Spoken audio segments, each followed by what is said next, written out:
Where are all my Mexicans at here?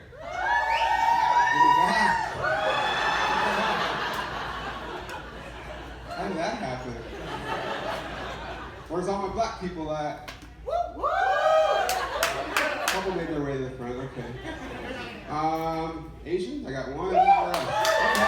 There's more Asians in Tucson than Mexicans? How is that possible? And then obviously white people, you guys can make some noise. Give it up for yourselves. There's way more white people than that, just so you guys know.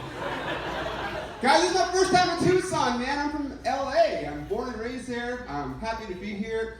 I got some exciting things going on in my life besides this. My dad just got out of prison, which is pretty cool for me.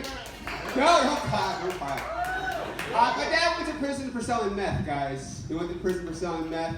He's retired now, so that's cool. I call him Breaking Dad. Good for you guys for getting it. Having a dad that sells meth is a lot like having a dad that sells those Herbalife supplements.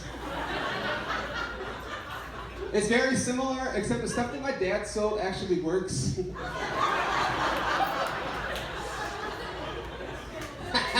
Yeah. There's an interesting fact. You know that 25 million people in our country abuse the drug meth? Here's another interesting fact. 100 million people in our country are clinically obese. Do the math, guys. You just gotta legalize meth, dude. Legalize meth. The obesity problem is solved. My dad's been in and out of like the jail system though, and prison and stuff, and my brothers and I went to go pick my dad up when he got out a couple months ago, and we're waiting for my dad to get out of jail, and I'm Mexican, but I don't know if I told you guys this. We were waiting for my dad to get out of jail in the parking lot, and the police approached our car because we looked suspicious. Which in LA just means that we were Mexican waiting for someone to get out of jail, you know what I mean? This is not suspicious, you know what I mean? Anyway, it turns out my stupid little brother had a warrant out for his arrest because he didn't go to court for a stupid traffic ticket that he got, okay? So we're waiting for my dad to get out of jail, and now they're taking my little brother to jail. Which would, under any circumstance, that would be really stressful, but I was like, dude, we're doing a prisoner exchange right now. This is awesome. Right? There's not one person in this room that wouldn't want to do a prisoner exchange, right? Put a black bag over his head and be like, oh, dude, you know what I mean? My dad got out, he was like, where's your brother? I'm like, dude, we traded him for you. Yeah, it was a 1-for-1 switch, man. I felt like I was on an episode of Homeland or something. It was great. People think it's mean, guys. I'll let you in on a little secret. People think it's mean because I talk about my dad in front of strangers every night. Here's the secret, though. Growing up my whole life, my dad gave me a really hard time for being gay, okay? My dad made fun of me, bullied me my whole life for being gay. Which is kind of funny now, because I'm not gay.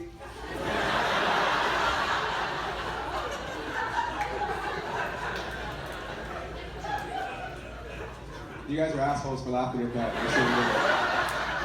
That's fine though, I appreciate it. Here's the thing, like everything I did my whole life, growing up, my dad thought was like gay. Like I was in my high school dance team, and my dad thought that was gay, okay? He caught me making out with my best friend Mike one time, and he thought that was gay.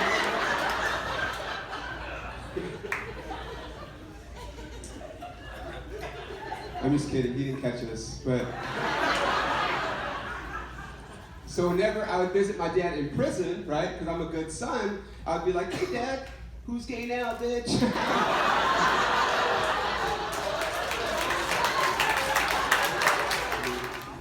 But the whole thing, this is the thing, I've been hearing all these people before the election, like if he gets elected, I'm moving to Canada, and then once he got elected, I'm moving to Canada, and guys, I didn't hear one person say, I'm moving to Mexico. Now one person said they're moving to Mexico. I'm like, dude, they're the same distance apart. Actually, Mexico's closer to here, right? Canada, Mexico, same distance. Furthermore, I don't know why you wouldn't want to move to Mexico over Canada if you were going to move. Food in Mexico, way better than the food in Canada. You don't believe me? When's the last time you were like, hey, I want Canadian food tonight? Yeah, never. That's right. Just this whole slogan, just honestly, like, I don't care. I'm a comedian, dude. I don't care. His whole slogan, though, "Make America Great," that's what bothered me the most. America's already great, dude. This is a great country. I grew up in the hood. I tell jokes and get paid for it. Like, that's great. Are you kidding me? Like, it could be better. Of course, our country country could be better. Like, it's not perfect. I came up with a solution on how we could make this country better, guys. All we gotta do if you want to make this country better, just start putting restrictions on who's allowed to have kids in this country. Problem solved. Right? There's way too many people that have kids that shouldn't have kids. You guys know who they are. You know what I mean? There are probably some in this room. So I made a list of the people that I think should not be allowed to have kids, and I think it would make our country better moving forward. First group of people that should not be allowed to have kids, anybody that doesn't know the difference between the word your and your should not be allowed to have kids, man. You're dumb, dude. You can't be allowed to have kids. Are you kidding me? That's third grade education, right? You're gonna have dumb kids. We don't need more dumb kids in this country. And if you guys don't get that joke, don't have kids, you're dumb.